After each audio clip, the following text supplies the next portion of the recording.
a piece you want to talk about? So one of my favorite pieces, Poulenc Sonata, is really intense music for me, because I try really to put together the story of the composition and the music itself. So I think about the fact that obviously Poulenc died that year, and this piece is actually dedicated to a friend of him, Honegger, that died. And so I tried to put it together and to put the technical problems together with the emotional issues that this piece had, especially in the romanza, where the difficulty, of course, is the high part, but I try to be, for example, really together with the piano and every single note, and that's very difficult. So I need actually to be in contact with the hands of the pianist, and in the same time I try to put some pain inside, even in the airstream, and I do so by putting warm airstream, but in a calm way, so not too much pressure. And the place is this one.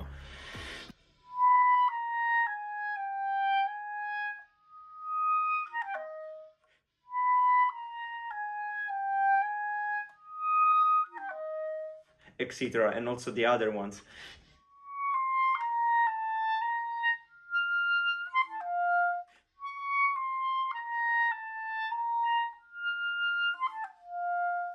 So I try to be really fragile, and if it doesn't work out, it's not a problem, because in some way this is as well the thing in this piece. I think that everything can collapse in any second.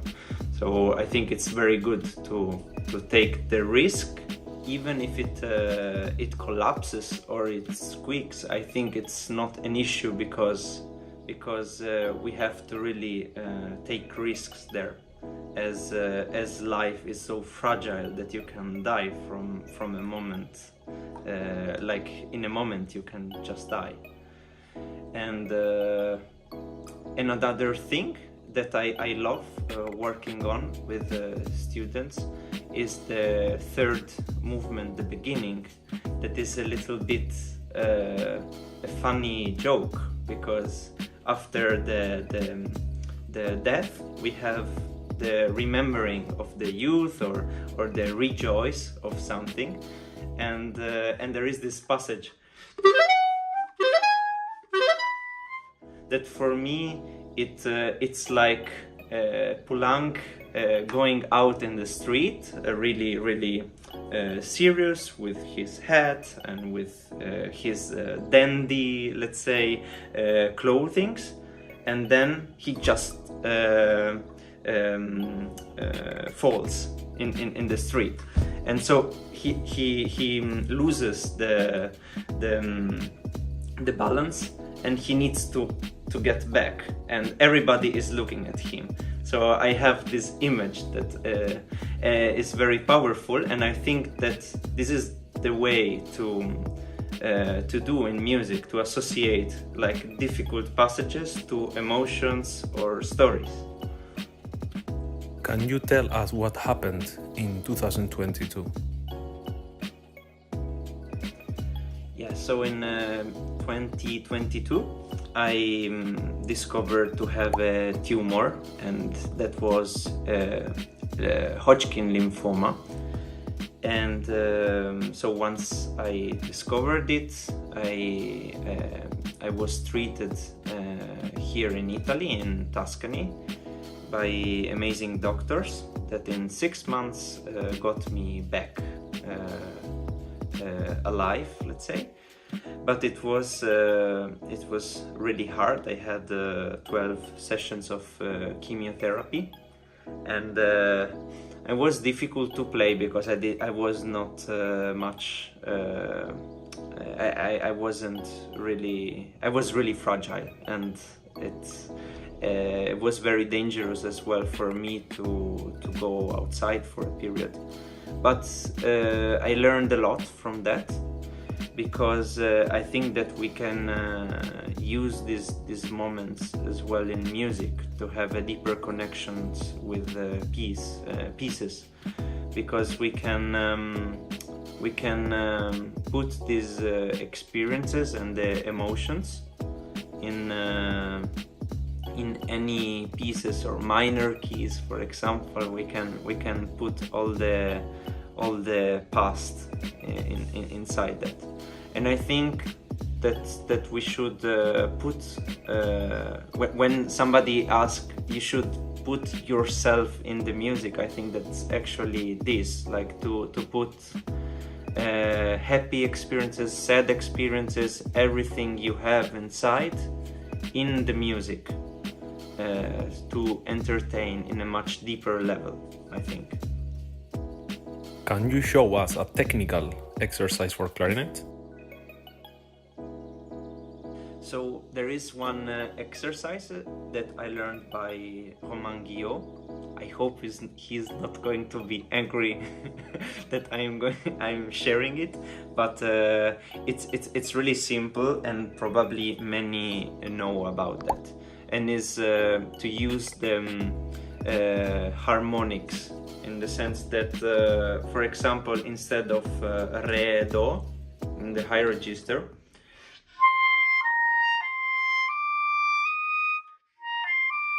do, re, mi, fa, you can sorry, do, re, mi.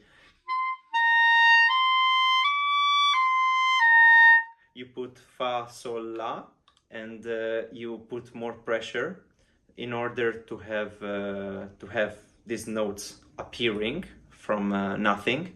And the trick is to play them as flat as you can, so that you are more relaxed in the muscles and you only concentrate on the airstream.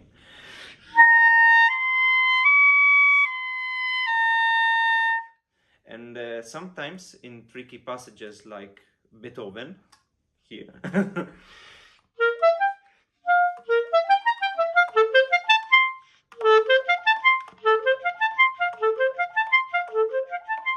it's very difficult to do diminuendo, and you can replace it with the sol position with harmonic.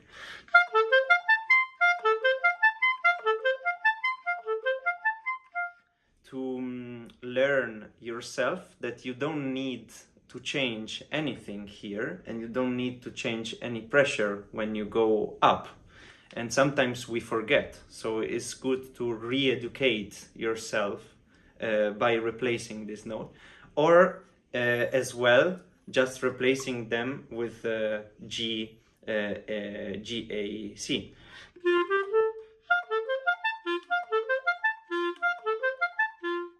You can as well replace every time you play re with sol, so that you understand that you don't have to do anything.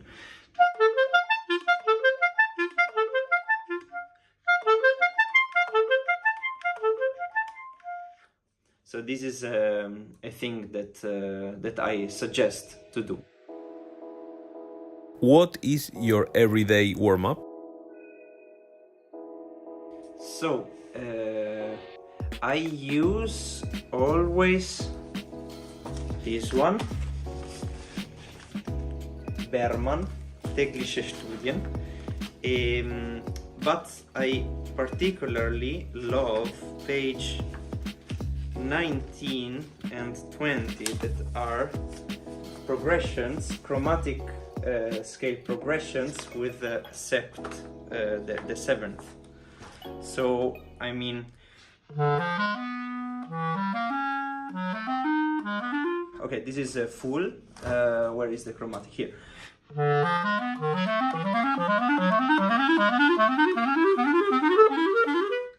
And then in page 20 of this amazing book, there is from high to low, and then it gets one note down. I don't explain it, I just play it.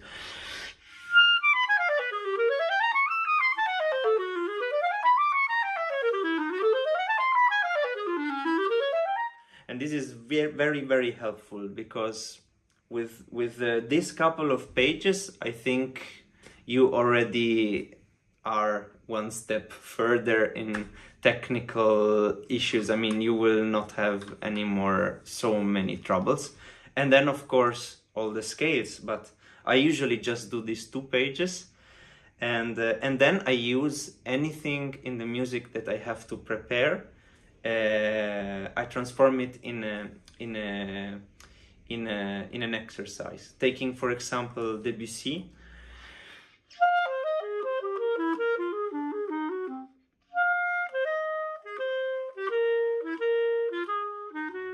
So you can dissect it and transform it. You can cut it and put it in another way. You can do polyrhythms. You can change the rhythm. You can change the accents. You can change the articulation.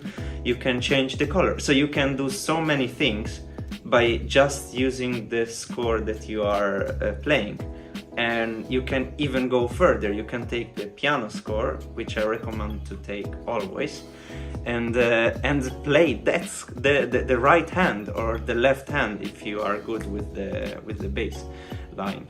And so actually I think this is a thing that I do, and we all should do, to even know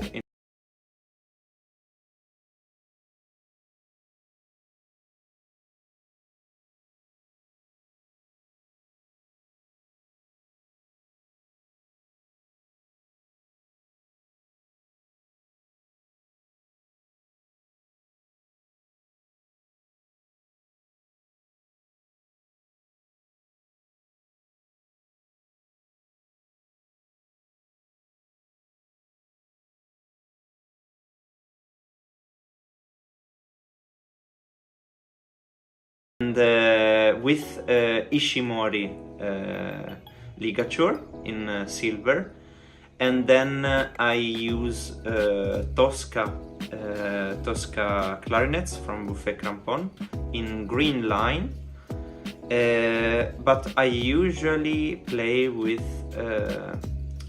Prestige barrel.